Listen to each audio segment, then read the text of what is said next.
Starting. Go. We're on. Hi, everyone. I'm Richard Dolan. And hi, everyone. I'm Tracey. Happy to be here for our jet-lagged edition of Intelligent Disclosure. We just flew back. That's right. This morning from Contact in the Desert. And we just figured we would do this. And we're happy to be here with you. So kind of flew through the night and into the afternoon.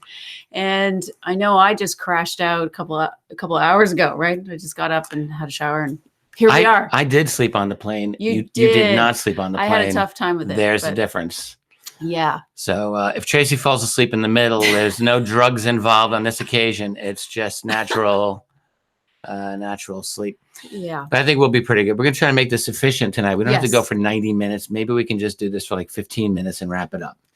Yeah, I agree. No, I'm only kidding about the 15. Maybe like a little longer. Okay, we'll see. Of course, we'll do it longer. You just hit me on my wrist. That really hurts.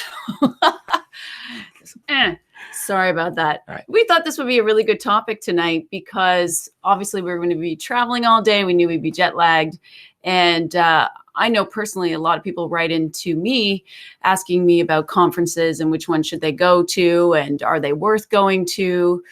So we thought this might be something that would be valuable for a lot of people who haven't been to them and some people who have, and they're wondering what the other ones are like. So we thought we would tackle it tonight.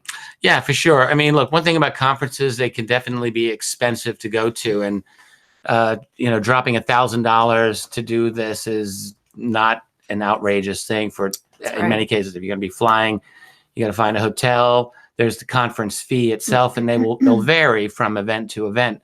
Sometimes there's also, they're not near the airport. So there's a little bit of some additional travel fee going on in there. Yeah. So you never know. So, I mean, it's not something that most people can do. I mean, we're lucky. Look, they'll pay us to go to the conference and they'll fly us in. So if you're a speaker, you have it easy. I mean, I'm going to be the first to admit that. It's the only way that I could go to so many is because I don't have to pay to go. And I'm just going to be honest about that. If we had to pay all the time, it would be tough. You were paying on your own before we knew each other. You did do conferences on your own. Yeah, I was going around to a lot of them by myself. And I think there's probably a lot of people like me out there who, for whatever reason, maybe you've had your own experiences or someone in your family or someone has had something and you believe them, something has rocked their world. And so you want to know. And I was one of those people just trying to figure out. I wanted all of the information. I wanted to, hear the stories of other experiencers, but I was also looking for everything. I wanted archaeological evidence. I wanted to hear what was going on in the moon. I wanted to just really immerse myself in all these different branches. And that's what I did. And I've never regretted that. Obviously I ended up meeting my husband, but it's important because a lot of us are walking around having this experience alone, so a lot of people are feeling really isolated, and sometimes their partners are not open to this for various reasons. And, it's a difficult thing to share. But when you go to these conferences, you get to have time where you can be more open. Mm-hmm. You can do a lot of listening. You can take in a lot of information. You don't have to believe everything you hear, but it's nice to sort of hold your ground and ask other people, what brought you here and share a little bit yourself. It's really nice because we do go around having a pretty solitary experience with this most of the time. And here we are gathering in the spirit of believing that there is something else going on. And that's, to me, that was always a beautiful thing. When I was going to them, I found people were very open-hearted, open-minded. But what can I just I want to add here? I mean, basically you're saying when you go there, you don't feel like you're alone. Right. That's really it. I mean, a lot of these people have these experiences. Yeah. Conferences can definitely do that. Yeah, I agree. In a nutshell. For me, I've balanced my attitude about conferences back and forth because I'll be honest, like every single conference I think I've ever gone to, I always complain before I go. It's true. I'm absolute pissy, like in the entire day or two before packing. Don't like to pack. There's always some kind of political thing going on at the event that just is annoying, and I don't want to do that. And I'm really good at finding things to complain about in the advance lead up to any conference. But it's not always about the conference. It's just sort of the sometimes it's the disruption of the life pattern, right? Yeah, pretty much. Right. The travel. There's always a lot of travel. It's never older, one flight for us. I'm getting older and more crotchety each year, and I find like don't mess up my schedule. I got to care for the lawn. I got to check out everything else I want to do. I don't travel. What's that all about? Hate the travel. But I always enjoy the conferences. And like what Tracey was saying, for me, it's the human interaction. Yeah. There are people who will, I've heard complaints about conferences for years and years, and it's the same type of complaint. 10, 15 years ago, I heard someone who hated the fact that the UFO conferences had this like retail element to it. Like they go to a conference and there's all these vendors. It's like retail ufology. I used to hear that. And it's a nice tagline, but I always ask myself, like, is it actually true? And, and other people will say, well, conferences are overrated. You can just find everything you need to on the web. Kind of true. But here's the thing, like for me, what I found, and it's true. It was true this last weekend. And it's true, I think, every time, which is that I personally always feel that I learn more from the attendees than they could ever learn from me. And I work hard to deliver content that's actually genuinely useful and valuable and interesting. But yet there are always people who come collectively, at least, and this was no exception. That's there was right. a lot of I met amazing people. A couple of people who dropped little bombshells for our digestion for this month and the coming months. And in time, I think we'll be able to talk about that too. But the fact is, it's only that person-to-person connection you get. And there's this thing about, I was thinking about like cross-pollination of ideas, where, when you're meeting all of these other people, where you're able to talk about, if you're interested in UFOs like we are, you go there, you talk about UFOs. And there's other kinds of alternative view conferences you can go to, and you can go there and you be yourself and meet other people who have maybe the same take that you have or a different take, but that's interesting anyway, and you can learn from them.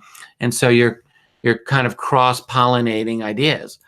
And I can say for sure, for me, it's been a critical learning tool in the almost 20 years now that I've been going to these different types of conferences. I will say it's also been very helpful to keep me fresh, because when I would do these conferences, it always would force me to develop new presentations. And that's definitely a good thing for me. Not everyone's the same, but a lot of researchers, it's easy to kind of stay in the same rut, the same track. And going to conferences has really always obligated me to think of new ideas to work in and present. It's not as important now because we have our show. We have there's material I'm creating for our website at Richard Dolan Members. So I'm in the habit of doing a lot of fresh material anyway. But the conferences are still important, I find. I think you're saying that from the researcher's point of view, but it's also, there's a cross-pollination for attendees. Yeah. Oh, for sure. That is amazing as well. And same reason, to sometimes we'll form our theories, our ideas, but it keeps it fresh. We keep adding to it. And so I think that's an important point for everyone. Totally agree. Like for this conference, I mean, I can't speak for the attendees, but I can speak for myself. As an attendee, I wasn't just a presenter. I was there. I ran into Michael Schratt. Yeah. Michael Schratt, who's one of the best researchers in the UFO field, period. Brilliant guy. And he's so unassuming. He's so unassuming. But he is the best expert who is involved in the UFO field regarding aerospace, craft, aviation. And he's also really an excellent expert at 3D modeling. And so Michael, for many years, he's put together, I think, very realistic visual scenarios of all types of UFO events. And he's someone who doesn't simply say everything's UFO or everything's man-made tech. I think he's got a very good nuanced view of it. But I had a great sit down with him for like an hour, just out of the blue. It was the best. We ran It was into the best, except he didn't take his phone. And so I just disappeared. I had all his interviews lined up. So, well, yeah. No, you guys had a great. It was great really talk. good. You did say that. We ran into Linda Moulton Howe. We had a very good time with her. You did. Like no one tells stories like Linda. She's one of a kind. Always a treat. So that's fun for me. Ran into Walter Bosley. Walter, if you're listening, I really want to set up an interview with you. Was very, very happy to see you there. We also learned about some new people. So there's this particular conference has some fun elements. So Jimmy Church does a live show, and he brings in all the speakers for a quick 10-minute blast. And I think it's a really great way for people to get a little sample of all the different speakers. So when we go in, Richard's usually up with someone else, and you were up with Billy Carson. Yeah. And we weren't familiar with what he was doing, and we were just blown away. Well, I'll say we were impressed. I was blown away. But he seems like a great guy, and I'd be interested in knowing a little bit more about him. Yeah. I mean, again, you can have that reaction that I'm having, but I need to look into it more. So it's always important. This is a perfect example. So I saw 10 minutes. I was blown away, but I have to do my research, Right. But he's got some amazing things going on, I will say. Yeah. I believe that. I agree. And this is that cross-pollination effect. You go there, and it's not like you would really learn about a lot of these people on your own. We have our own interests, and every one of us, we tend to create a little echo chamber of our own. That's right. Put ourselves into a little bubble. And again, this is the value of getting out and doing a conference. Now, I will just say this, and Tracey like almost yelled at me before we started, like says, don't go too far with this, and don't start like naming names and getting into fights. So that's fine. But there are always or often disreputable people who will be at these conferences, either as speakers or as attendees, both. And that's the reality of it. So, some of the conferences, Contact in the Desert's had them for years. There's a lot of others, speakers who basically are going to be trying to sell you a bag of magic beans. You all listening know exactly what I'm talking about. I don't think I need to really fill in the blanks here. So the only thing that I would say is there are always people willing to listen and buy bags of magic beans, it seems to me. But if you've got a critical mind, look, go in, willing to listen to evidence, I suppose, but it's all about evidence, right? It's not about, at least in my opinion, if you want to go in and just believe anything that's thrown at you, that's your choice. But I think that if you really want to use a conference for expanding your mind in a positive way, do it, because there's a lot of actual evidence that you can check that a lot of good and reputable speakers will provide for you. And that's what it's about. Someone just the other day, I was talking about this privately, and I don't know if you were in the room, but they said, well, why should I trust you, Richard? And I immediately, I said, don't trust me. Yeah. It's not about trusting me. Trust, research the evidence. Don't trust people. It's about the information. So when someone's got information for you, your job is to investigate and check it and do your best to make sure you can hold that information accountable. And if you can't, then you should be suspicious of the evidence. But it's never about trusting the people. And I think that's something we should always remember with these events. Yeah, I think too, when evidence means different things to different people. And if presenters are sort of transparent about what that means to them, that's important information for you when you're sort of working out how you feel about everything.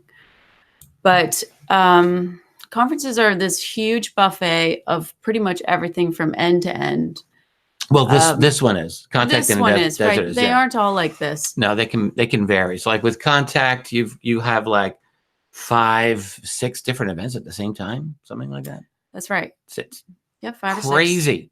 Yeah. So you go in and there's no way you can watch everything. You or see everything. You just cannot do that. Yeah. Other conferences, if you go to like the International Congress. UFO Congress, totally different. That's right. You can, when you go to that one, everyone is in one room and it's one after the other after the other. So you don't miss anything and everyone comes out at the same time and can talk. It's like a MUFON symposium, same thing. Yeah. But then there's other, Alien Con is a lot like Contact in the Desert. You've got all of this buffet and you choose and so forth. So there's different models for this sort of thing. Right. So there's lots of different things about them when you're choosing them. They are kind of fascinating, but it's always a little bit overwhelming because, you know, there are so many people. Mm. But it is wonderful to find out why others are there, meet people, and sort of discuss things. But it's up to us to sort of hold our sovereign space and be careful, you know, with what we're ingesting. So may I just say, not to get into stupid personal drama, there was stupid personal drama at this event. Not even going to talk about it. Don't need to. To me, the interesting thing about the conference are the ideas that were discussed, the genuine ideas. And I'll just mention the things that I discussed at the conference, if I may. I think, why not? I gave 3 lectures. And all of these are themes, more or less, that we've done. I think we've done them all on this live stream show here. Maybe not all. Maybe some are just at the Richard Dolan members site. Not quite as intensely as what you did in your lectures. So I did one lecture on artificial intelligence, which we've done here, and I called it The Prize or the Problem, which we did have that YouTube theme here. Definitely worked that in a lot more detail. You did. It was different. For this event. I mean, you enhanced it. Right. So that was actually interesting. And I'm really glad that I talked about that and kind of revisited that, because this is something that is just not going to go away. It's AI, it's 5G, and it's all of the implications thereof. We're not talking Terminator here to kill you. We are talking massive job dislocation. We are talking massive surveillance of society, as well as, you know, some very possible good, positive outcomes as well. I mean, it's not necessarily all going to be terrible, but there's a lot of scary things that are going on here with future AI and 5G. I think one of the biggest things, whether you believe singularity will happen or not, is that when quantum computing comes out, it's sort of this giant wild card of how life is going to change, what that's going to mean, that we can't really predict. So that's a fascinating aspect of it. And that's the great thing about these types of conferences in general. They're about ideas, right? They're about ways of kind of expanding your mind, and in ways that you're not going to get certainly with mainstream media. You might get with alternative websites, but again, having the whole thing there in person is kind of it's important for a lot of people. I agree. And a lot of the folks who we talked with, you can just tell, like, they live for these conferences. Some of them were really, really into it. Before you go on to your next one, I just thought of something else that was pretty cool that was happening. When you go to these conferences, there are a lot of panels. Now, this is really fun cross-pollination for the people watching, because you get the researchers together and you're watching it happen live and interactive on stage. So, for example, there was a Project Blue Book panel that was Richard, Jacques Vallée, and Paul Hynek. And in my opinion, it was a super fun panel that you guys did. Well, Paul Hynek is a natural comedian. Like, how that guy is not doing stand-up comedy. This is the son of J. Allen Hynek, one of Hynek's sons. Allen Hynek apparently had 4 sons. Paul's the youngest. He's like exactly my age, or like almost exactly the same age. He's just a natural in front of the camera. He just took over, moderated, but he also is very intelligent. And I think the 3 of us together had a very good conversation about Project Blue Book, this series, and like other things that are of interest. He got me to talk about my theme that I've been working just lately, which I'm calling controlled disclosure. And that was nice for me to be able to talk about that there. Jacques Vallée. Look, when is it not interesting to have Jacques Vallée on a stage? It's a very rare event these days to get him in a live event anywhere. It's true, but I'm going to just say one thing that was really interesting about it. So Jacques Vallée knew Dr. Hynek, And very well, yeah. And so Paul grew up with his dad and Jacques Vallée having this relationship. So they were able to sort of reflect on things that happened. Yeah, they talked about the life of J. Allen Hynek in ways that like very few people could ever do. Right. And Jacques was talking about looking at the actual Blue Book files and interesting things that he found, when he was going through Dr. Hynek's notes, how, he was wondering, why are some of these starred? And those were ones that were classified, and they were classified for different reasons. Sometimes things were happening in sensitive areas, and so they couldn't, come out with the details. Mm-hmm. But so Jacques sort of telling all these personal, internal stories that you wouldn't really hear anywhere else. So that's just another thing that I personally enjoy about these conferences, is when you pull some groups of people together and you get these inside stories that you wouldn't hear any other way. They really wouldn't. They really wouldn't come out any other way. So it was really agreed fun. You guys had some good laughs too. Well, that's all Paul Hynek. He's just hilarious. Dude's a laugh a minute. So I'll just tell the other two lectures that I gave there. So the other one lecture was I called The New Phase of Disclosure. And that's essentially the whole theme that I've been calling controlled disclosure. I've talked about it on this channel quite a bit. I've written about it and talked about it on our website, Richard Dolan Members. Be talking about it because what's very obvious to me, that my main theme of this conference is what is undoubtedly a very rapid transformation of the corporate establishment narrative about UFO/UAP that's going on right now at what seems like lightning speed. Everyone's got an opinion on this. There's people who think this is an op. It's an op because you can't trust TTSA because they're all spooks. It's an op because the information coming out is not 100% fully open and or honest or, what have you. There's truth to all of these things. I just don't agree with the conclusion that some of those people are saying. Calling it an op, I think, is a little simplistic, but I do call this controlled disclosure. And I've talked many, many times now about the rebranding of UFO to UAP. I feel that this is significant.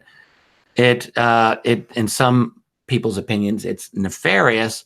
I'm just looking at it, not trying to make a judgment one way or the other. I see what they're doing, though. Right. And so I think what we just need to do is pay attention and see what's being left out of this new narrative. And there are a lot of things being left out of this new redefinition of UFOs. It's a phenomenon that's much more mysterious. We don't know what it is. It's a phenomenon that we're not saying it's extraterrestrial. They're siphoning all of that out. All of the history of the decade after decade of encounters that we've had with these objects is just absent from the narrative now. Crash retrievals, no one's really talking about that. So, although they are a little bit, because Putoff was talking about it in his recent lecture, and that brings me to the third lecture of mine. Did you want to say something there? Yeah, when you were doing your lecture, and obviously I've heard you talk about this a lot, but I was thinking, and I'm not defending this at all, but I was just thinking about myself when I was in academia not too long ago. And, people are criticizing, saying, they're leaving all of this out, this really important information. I thought, really, who's their target audience? Is it the UFO community, or is it skeptics and all those people, academics who are, not buying this at all? And I think of myself in academia when I was trying to communicate with people in a respectful, credible way, this important aspect of my life.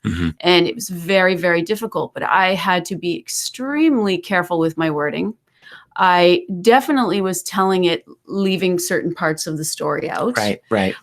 On purpose. And that's not you being dishonest. That's just you telling the story in a way that's actually going to reach that audience.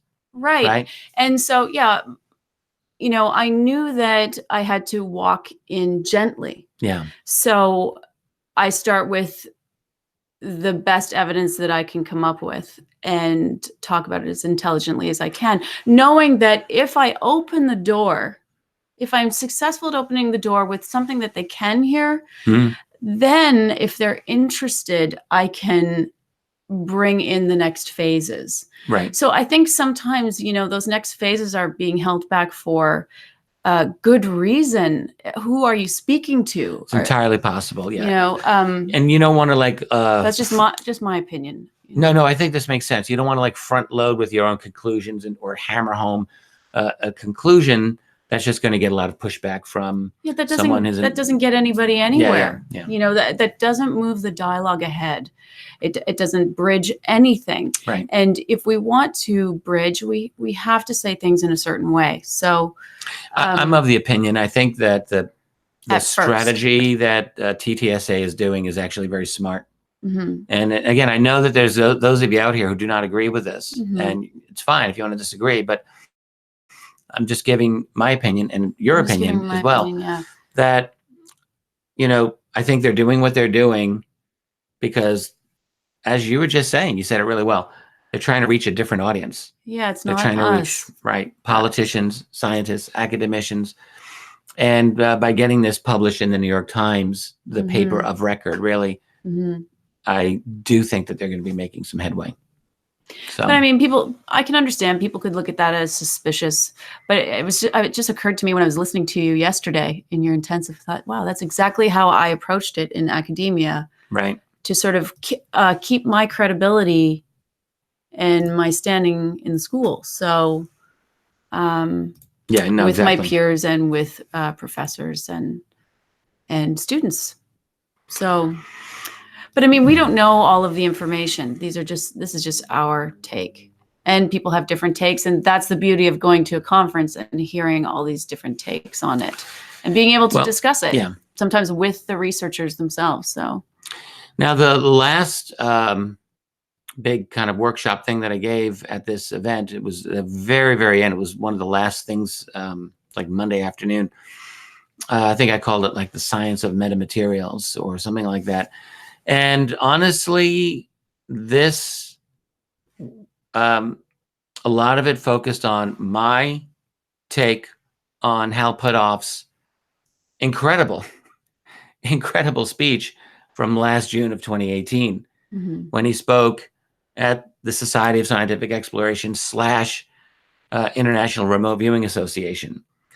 So SSC is very well known, and the IRVA, I think, is very well known. IRVA, a lot of people know it as IRVA.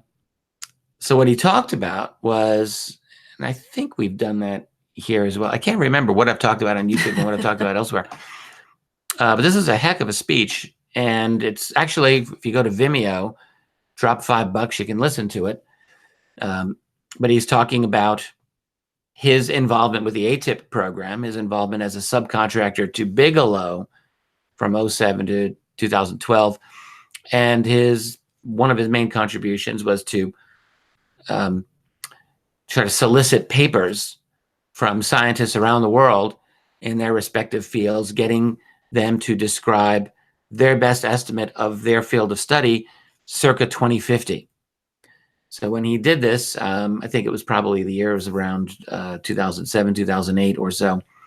So we're talking roughly more than 40 years ahead is what he was asking them to do. Now, in this lecture, he was very upfront. He said, what I did not tell these individuals was that this was for a UFO study project.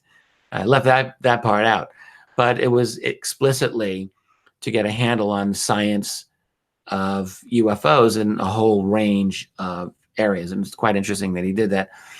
And he had the list of those papers in his lecture, 38 of them, that was later requisitioned through a Freedom of Information Act by Stephen Aftergood of the American Federation of Scientists, and it was released through FOIA in January of this year, and there was big news about it. Anyway, so I talked a little bit about Puthoff there, and then particularly his analysis of an artifact that was sent to Art Bell in the 1990s. Art Bell essentially handed it over to Linda Moulton Howe for many years, and Linda took control of this artifact and had a number of scientists, including Puthoff, study this. And so this particular artifact, Puthoff did a very, very good sort of overview of this and described it as essentially of a manufacture that we do not know to this day how to duplicate. There's fine layers of bismuth and magnesium. He talked about the likely use for it, something that was only really able to be understood, he argued, in the last couple of years. Essentially anti-gravitic effect. What's interesting is that this material seems to have been engineered at a very, very, very small scale, much smaller than what we're even able to do today. And when you consider that it allegedly came from a UFO crash from the 1940s, that's kind of an off-the-charts thing to say. Anyway, there's much more, and I don't want to repeat the whole thing here, but when you really look at the bombs that Dr. Puthoff was dropping at that lecture, it's quite remarkable. And it's surprising to me. I guess maybe it really should never be surprising, but that there's been almost no real follow-up on the things that he said in this lecture. This is in my view, a very important lecture. I think that happens sometimes, right? It just, conferences are big and yes, things just slip under the radar. And you caught that one. And well, actually, I wrote to him about it, and he was shocked to know that it was on Vimeo. I don't think he even knew. He said, "Wait, what? It's available." I said, "Yep, here's the link." So yeah, he actually did not know. Someone put it up there. Huh. How about that? Yeah. But the thing that is really worth asking when you're getting into this is we're getting very, very close now to a different type of disclosure. You know, we've talked for years about disclosure as a political thing. And, you know, back in the 50s with Donald Kehoe, or in the 21st century with folks like Stephen Greer or Steve Bassett trying to put their disclosure conferences and so forth, as a political act. But there's this little bit of a drip now. Scientific information coming out. Military information coming out. You know, through the folks at TTSA, who they've clearly got their contacts in the media and in the government. Yeah. The one thing we've all got to figure out is who's giving the green light? Yeah. That's the question. Yeah. And I don't know the answer to that. Know. Who is giving the green light? Well, I think we can try to find this out. I think we should be able to. But my argument relating to controlled disclosure is somebody who's got enough access to this information and who has power has come to realize this is a secret that's not going to last forever, and it's going to come out. And so therefore they are going to control the rollout of this information for good and for ill. You know, they're going to control it to follow the old CYA rule. They don't want to get into trouble, but they may firmly believe that we don't want things to get crazy here. We're not looking to create a revolution. We're looking to just get this information out and move on. And someone's going to try to make some money off of it, undoubtedly. But I think this is what's going on. It's controlled disclosure. So look, my attitude is, I've said this before, I said it at the conference, I've said it here on this channel. They can do that, and they've moved the ball ahead significantly in a year and a half. How about last week? Yeah, with the New York Times pieces, the Nimitz Encounter YouTube site putting their documentary out. Yeah. We can include the last month with the Navy guidelines. I mean, there's been quite a lot in the last month, but last week was big. There was something coming out every single day. Yeah. So, you know, we have a lot more to talk about than we did 2 years ago. There's no question about it. But it's still up to responsible researchers to continually remind everyone of what's being left out. So that's what we need to do. That's right. The UFO community is not going to be happy with this, because we know all of this extra stuff that's being excluded. But as you said, that's your job to remind people. Yeah, it's the job of everyone who's responsible about this. Right. So anyway, these were the themes that I was trying to bring to the most recent contact in the desert. The disclosure theme, I think, was pretty widely discussed by a lot of other folks. I think Steve Bassett was there. Didn't see Steve in there, but he was. It's he a was big there. conference. There were lots of people there that we knew that we didn't get a chance to see. It's very easy to miss people. It is Very, very easy. We divide our time by many different things. So I think, getting back to the whole conference thing, is it worth it? I mean, it's really up to each person to decide that. We had members of our website who were there. We did. We had like 10 or 15 or more people. Yeah, we did. First of all, that was fabulous. And if you're a member of our site and you saw us this weekend, thank you. It was great. We did a private dinner. We did. For a lot of that and a lot of those folks, and loved it. I don't know that we're going to be able to do that at every conference, but we will try. Yeah. We will try. Well, one thing that we just did before we did this program is just put out a message to them and ask, honestly, like, don't sugarcoat it. Are these conferences worth it? Yeah. Is it worth it for you? Was it worth it for you? Yeah. So the answers we got back were, I think, pretty positive. I don't think they were all pretty much yes. And people did point out, there are little things that there are mistakes that the conferences make. They're very large, but typically they will try to correct their errors. And they said overall, absolutely worth it to see people face to face and be able to talk to others about what's going on and meet the different researchers. And there's a lot of fun too. There's also, I just want to throw this in, a lot of these will have film debuts.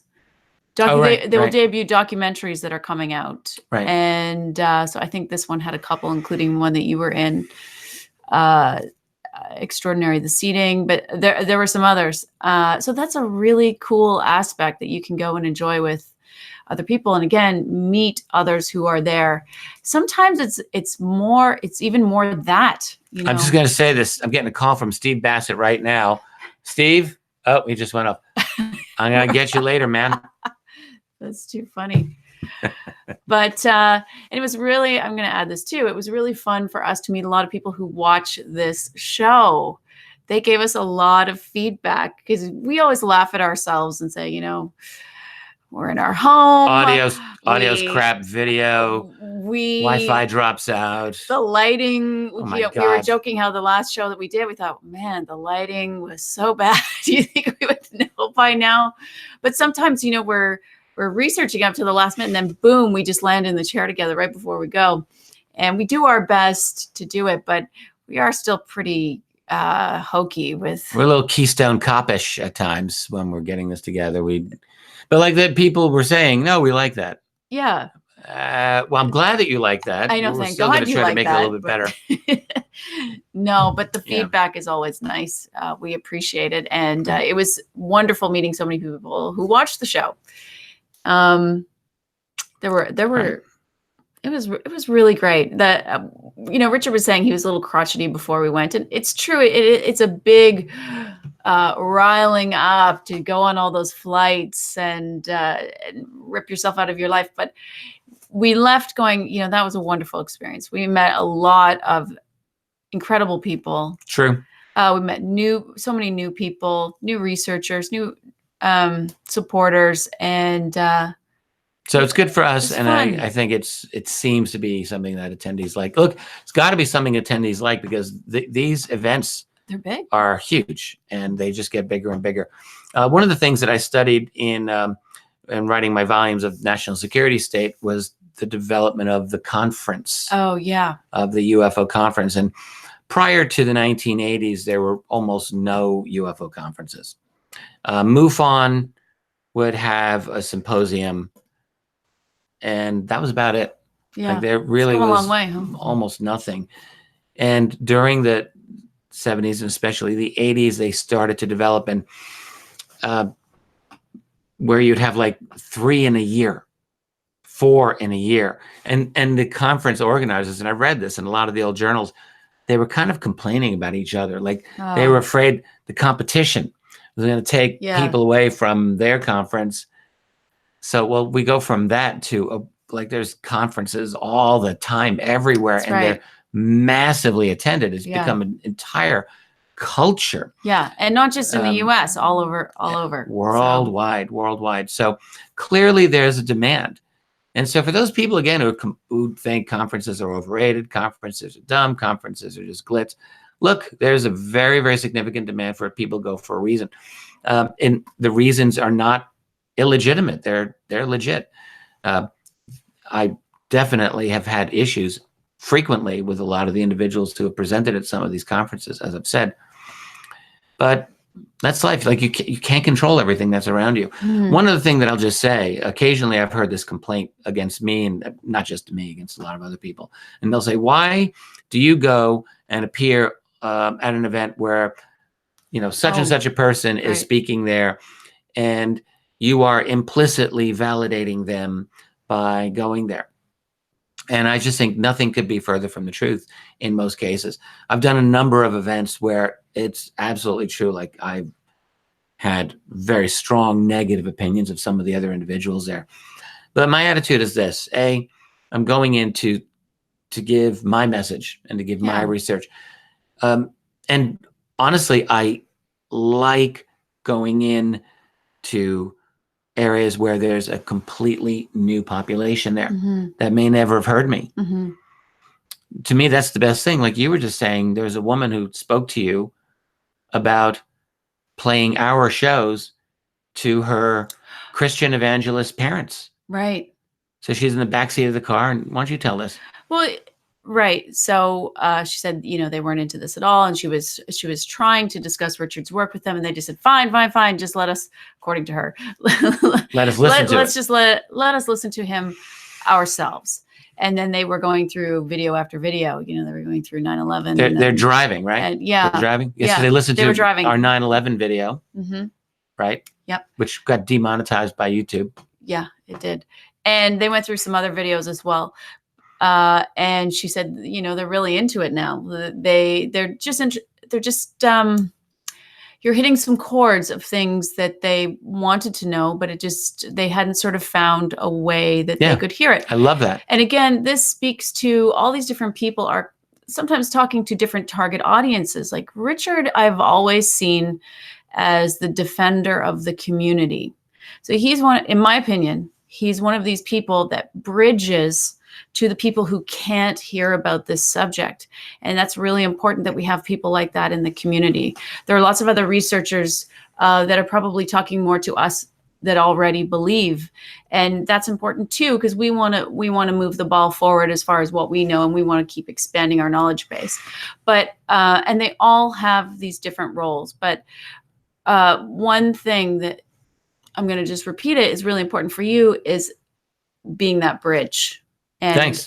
And sticking to that evidence line somebody needs to stick to with declassified documents. And honestly, thank you. The key for me to do this is present evidence and don't judge other people. It's really simple. Whether you're a nuts and bolts materialist, a Christian evangelical, or a love and light or new age person, I'm happy to speak to everyone. And because I feel that, and I will go into all of those audiences and hit all of those markets, any opportunity I can, because people everywhere, they're always willing to listen to new information that's going to challenge them. So that's what it comes down to. It means don't be afraid of different opinions. And so I was very glad to hear that story about this woman and her parents. And if those guys are listening, I just wanted you to know, I'm very grateful that you took the time to listen to this crazy UFO guy and to think, well, maybe there's something there after all. And that's great. Because really, do we want to live in a world where we're all just in our little bubbles, our little echo chamber, and only hearing the same opinions over and over again? I mean, if you were to hear a 6-year-old kid say to you, I know everything there is to know, you would laugh and roll your eyes. If you hear a 13-year-old kid say it, which actually that's much more common, you'd similarly roll your eyes and laugh a little bit, because a 13-year-old kid, they think they know everything, and they don't know everything. But someone who's 25 years old, do they then know everything there is to know? No. When they're 50, guess what? They still don't. When they're 70, guess what? They often still don't. So the point is this: none of us are really ever going to get to a point in our life where we really know everything and where we can't benefit from being challenged by some new ideas. So that said, I would much rather live in a world where we're able to talk in a civil way to people we disagree with, rather than shut them out. And taking it back to conferences, a good conference, whether it's about UFOs or anything else, is going to challenge you by bringing people that you may already agree with, and also bringing people that you hadn't thought of their ideas before. And they'll give you a chance to check their evidence, and you make your own decisions. And maybe you leave that event with your head expanded in a positive way, and just a little bit more than when you went in. I like that. Yeah. I just want to add something that's becoming popular at UFO conferences, and that's experiencer groups. Mm-hmm. So there are a lot of people, again, going for different reasons. And sometimes we're talking about people who've had anomalous experiences and they are looking for support or just to talk to other people, validation. They're just trying to reconcile it psychologically. So this is a really important aspect that's really cropping up. And I think it's a wonderful thing. And I don't know if people realize that is something that happens, and often they will be held by one of the regressionists like Yvonne Smith or Barbara Lamb. Mm-hmm. So you're in good hands. And I have gone to some of these, and not recently, but more in the past.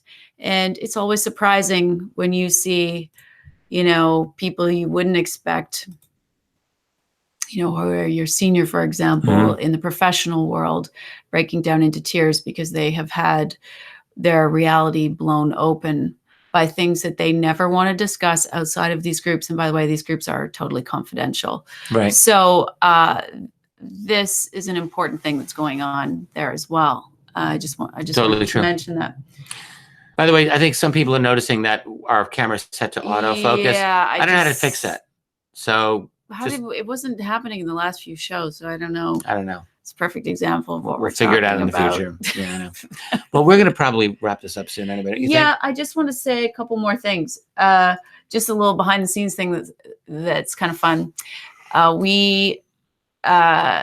Richard gets booked by me for a lot of interviews. So for documentaries and some other fun things. So we did some fun stuff there as well. We did a bunch of interviews. One of the things about conferences is they are the seeding of a lot of films that are made. Filmmakers will naturally go to these types of conferences to find people they want to interview. Makes it really easy rather than flying them to you. You just go to a conference and you can bang out a bunch of interviews, and there you go. So. And they're not always looking for researchers. Sometimes they're looking for experience. Yeah, they're just right. They're just looking for people that are interesting for them. Yeah. I did 4 interviews, though. I did one U.S., one for the Czech Republic, one for Spain, one for New Zealand. And we actually were kind of all over. You did the one with me for New Zealand. For the cryptid.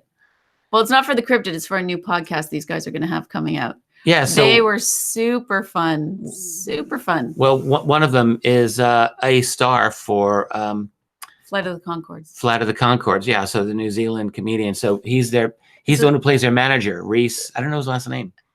Oh, put me on the spot. The interview is with Reese and Leon, and they're so fun. They're kids. Like I was going to say, best film crew ever. It was their kids. Yeah, they were actually awesome. Love those guys. Yeah. That'll be on Spotify. That's the one that's not for.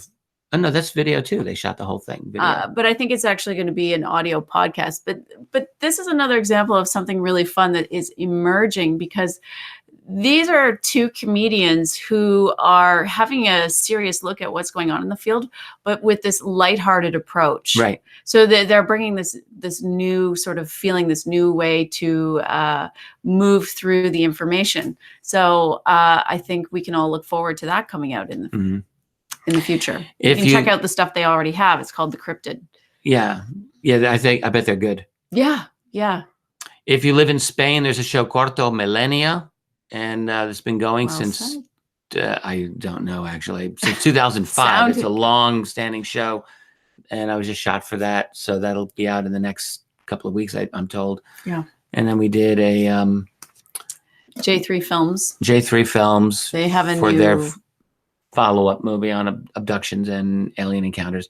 And then a group from the Czech Republic. That's right. I don't actually know where that's going to end up. So this is what happens at the conferences. You agree to do an interview, boom, you do that. And I just, Anyway. I want to go back to something that you said really early on about the criticism of conferences, that sometimes it was sort of a retail con. Right. Something I think people don't always consider is this is a very fringe topic. It's not accepted by a lot of mainstream areas. So when you have this sort of fringe niche and you have these really serious researchers, they're not, this sounds terrible, but they're not making the money that people think they're making. So often when you see the retail thing going on, and maybe at first you might have a little bit of a bad taste, just take into consideration that this whole genre is very alternative. And these people are supplementing the income that people who are doing conferences in mainstream areas would normally get. I mean, you're putting it in a very nice way. They're scraping by on fumes. Yeah. That's basically the case. Like almost everyone in this field, there's very few people who actually, I think, are living well. Right. Most and people are just scratching it out. You know, people say, So- "Oh, it's about their books and they're making money." It's not what you think, because again, just keep in mind, this is not accepted, generally speaking, by the audience at large, mainstream at large. So, well, what we want to do, what I absolutely want to do, because I want to devote myself full time to this subject, we've got to find a way to have an income out of it. yeah, Like you can't, some people say, oh my God, he's making money off of it. Well, what do you expect? I could go off and get a job at Target and, do 40 hours there. And in my spare time, write about this. I mean, that's not going to be very effective. So, yes, absolutely.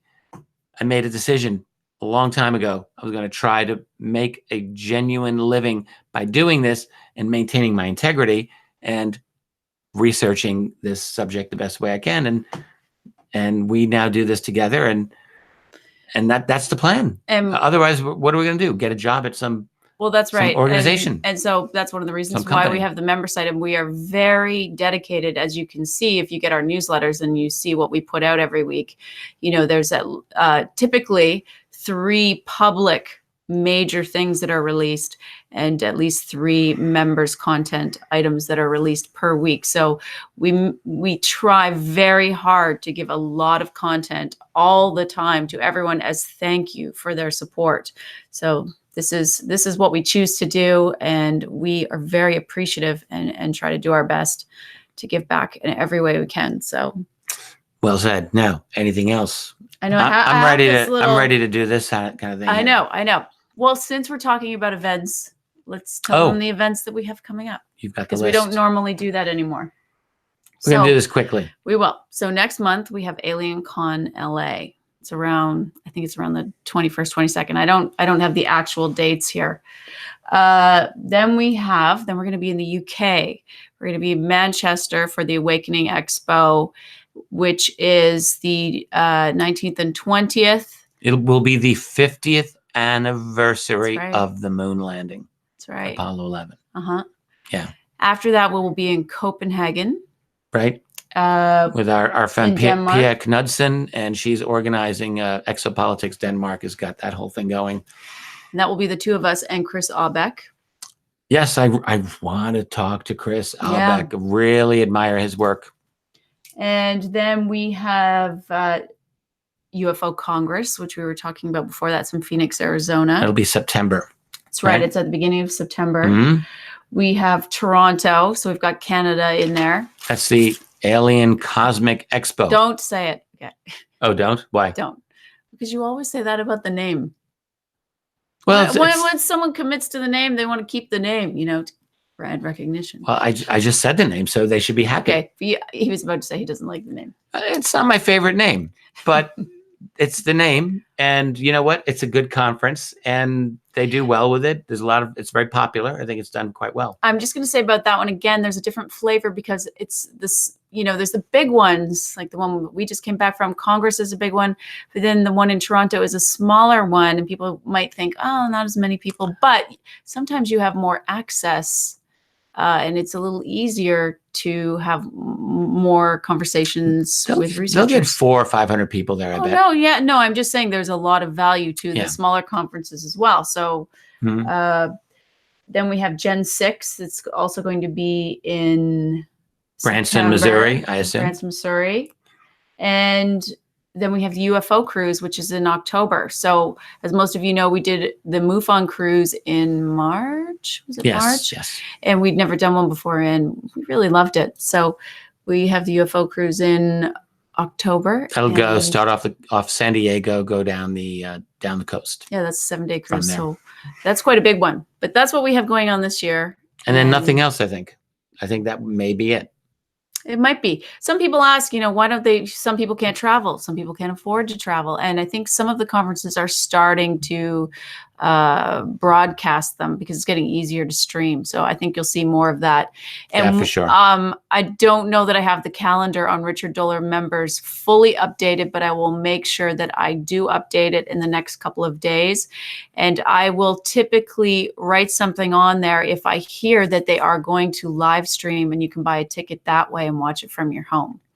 So, oh, good. Yeah, I just want people to know that. But otherwise, we're always here, and we are accessible in many other places. Well, so we did this whole thing on conferences because guess what? Like, we've been at the conference all this time, and you mean this past weekend? On the jet lag, like there was just no way I was going to put together like a fresh content. Now we've got one we were going to do on the Valentich case from 1978. That's a historical event. We were going to do that several weeks ago, but then we had the passing of Stanton Friedman, and so we bumped it for that. Yeah, and then still can't believe that happened.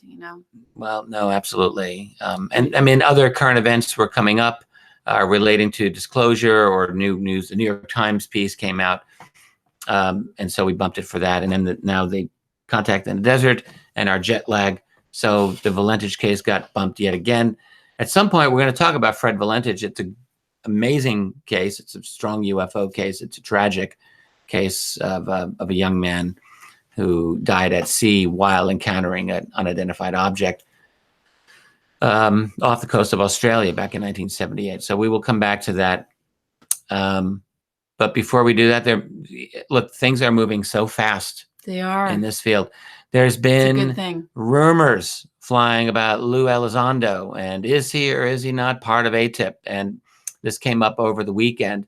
I was asked for a quick hot take on it by Jimmy Church. And, in lieu of additional strong facts, I just said, look, I'm not going to make a quick judgment on this at all. I'm going to wait. This is one thing I like that you do as well, because a lot of people, and fine, they can do whatever they want, but a lot of people will just jump out with their opinion with limited information, and that's fine. But you always hold back and wait. So if people are wondering, why isn't Richard commenting on it? He typically is waiting to collect more information. Well, and we've been a little busy too, but yeah, there's no, I'm very, the claim is that he wasn't with ATIP. I'm just very skeptical that he had nothing to do with it. So we'll see. We'll see how that plays out. But in any case, however it plays out, it's going to be an interesting story. So we may want to talk about that one soon. That may be worthy next week, or maybe I'll even talk about that on Saturday. There's a lot going on in this field right now. So I think really we have to be flexible and be ready to discuss things that are important, that come up when they come up. So I really believe now 2019 is becoming a significant year with the release of UFO information, and we're not done. I think there's going to be more to come. So buckle up, get ready. We'll see where we are at the end of this year. I think we're going to be in a different place. Personal opinion. Oh, I'm sure. And, we invite you to put comments below about your conference experiences, because that will help other people who are reading up on and trying to decide which ones they want to go to. So I think this video of any, if you've been to one, is a great one to write down what you feel. That's actually helpful. Yeah, I don't think of helpful things to say. That's a helpful comment. Well, I just know that when I was going to them, it's like, hey, these are expensive. And so any sort of reviews and help you can get to navigate the different ones is very valuable. And where do you go for that? So this would be a very helpful place for a lot of other people. Great idea. To check that out. Well, I think that's going to wrap it up, huh? I know. We were going to do this really short. We did an hour. Yeah, we apologize about the camera. We're seeing that just now. Yeah, I don't know. In the last little while that this was happening. So sorry. We don't know why. We'll have to figure it out. Yeah. So conference is worth it? Yes. I mean, they're worth it if you're careful about, look, they can be worth it if you wait for one that's near you. If you don't have to fly, that definitely helps. A lot of those folks at these conferences, wherever you go, a lot of them drive, very few fly. Some do fly. Mm-hmm. Depends on how much money you've got. Some people have the disposable income. It's not a big deal for them. And if that's the case, then they're absolutely worth it. They're fun. Mm-hmm. It can be a tremendous experience mentally, socially. It can be very, very good. But even if you're on a limited budget, you can make it work. You can drive to the event when one is nearby you, find a cheap motel. You don't have to spend, lots of money. And depending on the event itself, it doesn't have to be super expensive. Mm-hmm. So there's a wide range of these things. Also, you can volunteer at events. That's one way to sort of save the cost of going in if you have some time, because I don't think you typically have to work the whole entire event. You commit to a couple of things. That's a great idea. And help them out that way. So, and they often need volunteers. They do. And sometimes, there are all different roles that you can take helping out. So sometimes you end up in the room with speakers. I don't think you choose, but there's different ways to sort of help with the cost. If you end up thinking that this is something that you would like to experience sometime. So I just thought I'd throw that out there. Good thinking. So thank you so much, everyone, for joining us tonight. And it's great to be back. I'm glad we did the show because you missed Saturday. No, I wasn't able to do a Saturday live stream. No, it was just really not busy. Possible. Yeah. But we'll have one going again this week. So yeah, thank you for being here. And look, if you like what you see, I would say like the video, please subscribe to our channel. That always helps us a great deal. And if you're really interested in more of what we are up to, go to richarddolanmembers.com and go check it out. See if you like it. Or you can just sign up for the newsletter. It's free, comes out every week. That's also at richarddolanmembers.com right in the middle. And it just gives you a preview into what we're doing every single week. And you can make your decision from there. All right. Or just follow us that way. Yeah. Okay. Have a great night, everyone. Thanks, everyone. Catch you next time. Take care.